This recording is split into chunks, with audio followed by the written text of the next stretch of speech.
बच्चे आज आपका हेडिंग मैं कराऊंगी विपत्र को बट्टे पर भुनाने संबंधी क्वेश्चन। इससे पहले हमने देय तिथि तक बिल अपने पास रखने वाले क्वेश्चन करे थे। तो पहली एंट्री है आपकी 1 जनवरी 2019 को ए ने बी पर 2 महीने की अवधि का एक बिल लिखा।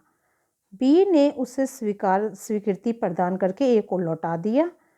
ए ने इसे 6% वार्षिक ब्याज की दर से बैंक से भुना लिया। देय तिथि पर बिल का भुगतान कर दिया गया। ठीक है, तो यहाँ कोई माल खरीदने और बेचने की एंट्री नहीं करी गई है, सीधा यहाँ पे बिल लिखा गया और दूसरे व्यक्ति ने स्वीकृति प्रदान कर दी। तो यहाँ पर लेखक कौन है? ए, यानी आपका ड्रॉयर है ना, और बी क्या है? ड्रॉई यानी स्वीकृता। तो सबसे पहले हम अपनी ड्रॉयर की यानी लेखक की किताबें खोलते हैं। तो हम लिखेंगे इन the books of A, year डालेंगे 2019 जनवरी की 1 तारीख। तो जब हम बिल लिखते हैं तो बी आर आपका अकाउंट डेबिट, और किसने स्वीकृति दी आपको? बी ने। ठीक है, तो बी बिल एक्सेप्टेशन रिसीव, हमें रिसीव हो गई है। कितने रुपए का बिल आपका? यहाँ पर ये 3000 का।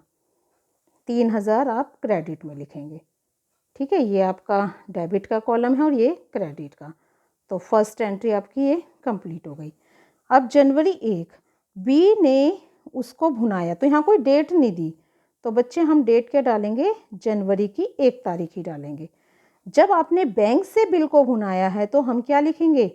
Bank account debit, discount account, और यहाँ पे दोनों तरफ क्या लिख देंगे? Debit debit. चलिए, अब इसमें मैं आपको डिस्काउंट निकालने की एंट्री थोड़ा सा है, डिस्काउंट का समझा देती हूँ।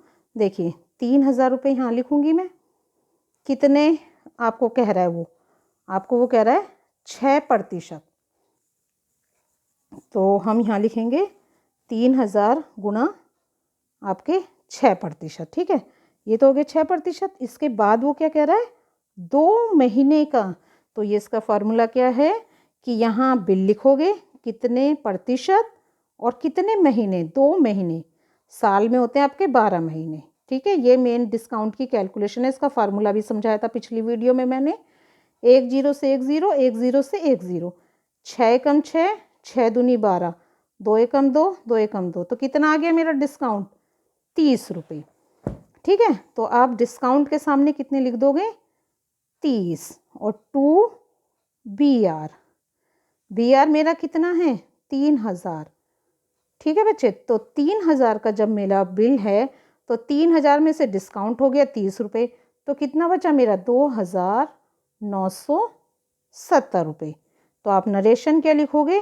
बीइंग बिल डिस्काउंटेड, आपने उसे डिस्काउंट पर भुना लिया। ठीक है, तो ये आपकी एक ही किताबें यहाँ ख़त्म। ठीक है, तो ये फर्स्ट एंट्री हमारी यहाँ पे ख़त्म हो गई। अब हम किसकी किताबें खोलेंगे? बी की। In the books of B. ठीक है, डेट यहाँ पे वही 2019 जनवरी की 1 तारीख। यहाँ बिल लिखा गया था तो इसने स्वीकृति दी है, तो क्या लिखोगे आप? ए to be P.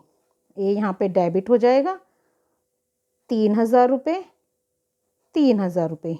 Being bill acceptation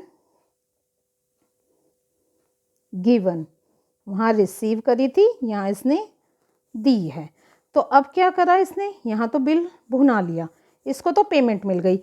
अब क्या करना है? ये तो देय तिथि पे ही बिल चुकाएगा बच्चे, इसको कोई मतलब नहीं।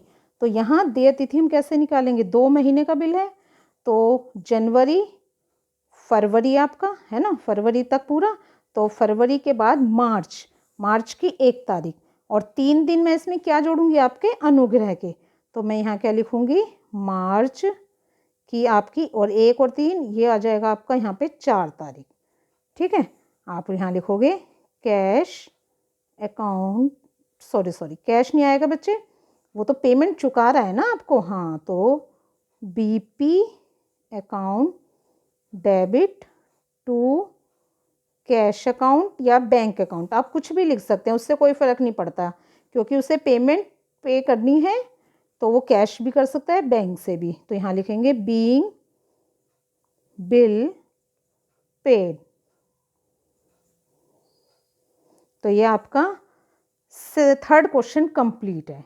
ठीक है, बस यहाँ आपको ये ध्यान रखना है, ए की पुस्तक ऐसे खोलोगे, बी की इस तरीके से, इसने डिस्काउंट पर भुनाया तो इसको कोई मतलब नहीं है, बी को इससे कोई लेना देना नहीं है, वो अपनी ड्यू डेट पे ही पेमेंट करेगा।